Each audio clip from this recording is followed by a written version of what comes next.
Voilà, je suis en compagnie de Féfé pour les Francopholies 2017. Féfé sera avec nous donc lundi et mardi pour deux spectacles.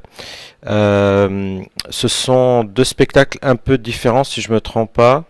Euh, Aux Francopholies cette année, vous êtes sur deux scènes différentes. Oui, totalement. Je suis sur deux scènes différentes. Une qui est la scène urbaine et l'autre qui est la scène Ford, un peu plus clinquante, on va dire.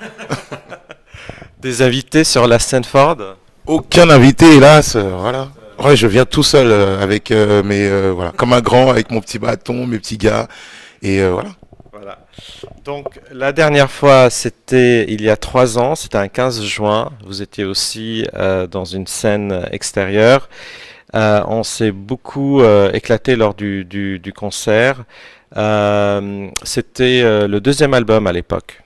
Oui, c'était le deuxième album. Là, je viens pour un troisième album qui s'appelle Mauve, qui est mon meilleur album, je pense, à ce jour, quoi. Enfin, qui réunit un peu les expériences du premier et du deuxième. Et qui annonce la suite en fait, on va dire. Donc qui aussi a une sorte de mauve. Pourquoi mauve, hein? Je sais pas si vous me posez la question, mais je réponds d'avance. Posons la question. Pourquoi mauve? Parce que je suis à un moment de ma vie où j'accepte autant le blues de la vie que le rose de la vie. Et que pour moi, je suis dans une sorte de couleur mauve. Voilà. C'est pas de la stagnation, c'est juste réaliser et le comprendre, quoi. D'où peut-être ce thème qu'on retrouve sur l'album Mauve, parce que bon, le premier donc date de 2009, Jeune à la retraite. Il y a eu Dans ma rue, mais aussi Vilain petit canard. Deuxième album, Le charme des premiers jours, dont la chanson titre. Beaucoup de dates de spectacles ont suivi ce deuxième album en 2013. Et là, Mauve, vous avez commencé à expliquer un petit peu d'où ça vient. Soldat Fou, Eldorado, aussi fort, c'était et Naija, donc quatre singles de l'album. Euh, Parlons un petit peu de ce thème du troisième album. Bah, déjà, on retrouve sous-jacent tout le long un peu de voyage, parce que j'ai beaucoup voyagé pour faire cet album. Je voulais aller sur la trace des Yoruba. Voilà, c'était mon pitch de départ pour moi-même. Je voulais renouer avec mes sources quelque part et essayer de trouver l'essence des rythmes et même des rites, on va dire Yoruba. Me dire à travers le temps, à travers les kilomètres, qu'est-ce qui reste des Yoruba, quoi. Donc je voulais aller, j'étais à Cuba, j'étais au Brésil, à Bahia, et là où il y a la plus grosse communauté noire, on va dire, du Brésil, et où il y a encore des descendances, quoi, directement des Yoruba, et bien sûr au Nigeria. Et bizarrement, j'ai été, et je le dis sans honte, hein, j'avais une sorte d'idée préconçue. Voilà, moi j'étais parti pour voir des tam-tams, quoi. Et en gros, ce que j'y ai trouvé, c'est tout sauf ça. C'est-à-dire, j'ai trouvé moi des gens qui plutôt, moi je regardais vers le passé, je voulais trouver les racines, et j'ai trouvé des gens qui regardaient que vers le futur. Et ça m'a donné une grande leçon en fait, d'humilité en fait. J'ai compris que, bon, moi j'ai grandi en France, hein, mes parents m'élevaient à l'africaine à la maison, mais j'ai une éducation sinon française, quoi. Et donc aussi quelque part une sorte de regard quand même perverti, c'est peut-être un peu trop fort comme mot, mais un peu biaisé de l'Afrique, quoi. Et même du Nigeria, bien que je connaisse un peu plus qu'un Français lambda. Et donc j'avais ce regard un peu de djembé, boubou, et tout ça. Et quand j'étais au Nigeria, la première chose qui m'a choqué, c'est que j'ai trouvé que les gens étaient vraiment en l'an 3000, qu'ils étaient beaucoup plus modernes que nous, français bien établis, et qu'ils avaient un regard beaucoup plus lucide du monde et clair aussi, voilà, et sans fioriture. Donc ça a été une bonne leçon. Déjà, ça m'a fait plaisir. Je me suis dit, oh mon Dieu, en fait, mon pays et mes origines sont plus loin même que je ne pensais, quoi. Et ça m'a permis aussi de d'adapter justement le son, quoi, que j'allais faire, quoi, pour cet album.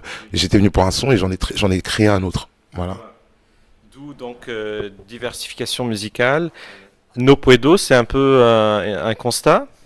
No Puedo, c'est un vrai constat. C'est cette chanson, la petite mélodie, elle m'est venue quand j'étais à Cuba. J'étais allé dans une soirée où il y avait des groupes qui passaient, pour moi des sortes de griots, en fait, tout simplement. Et j'étais en transe. Voilà, et le lendemain, je me suis réveillé et j'entendais ce No Puedo esta vez dans ma tête. Na, na, na, na, na, na, na, na, na, na, na, na, na. Et cette envie de dire, cette fois, on n'en peut plus. Stop, ça suffit, quoi. Petit côté révolution, mais vraiment pacifique, hein. Si on connaît mon travail, on voit bien, moi je suis pas un, je suis un guerrier, mais de l'amour, on va dire, un soldat lambou, comme dirait Izzy Kenenga. Mais voilà, cette envie de dire stop à un moment donné. tout simplement.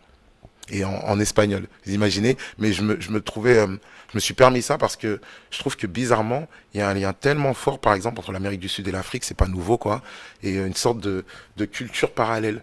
Voilà, où on retrouve les mêmes sensations. Voilà, moi je retrouve des griots en Amérique du Sud, quoi. Je retrouve ce côté respect de la famille, de l'aîné, quoi. Voilà, et je m'y retrouve complètement, en fait. J'ai l'impression d'être chez moi. Absolument.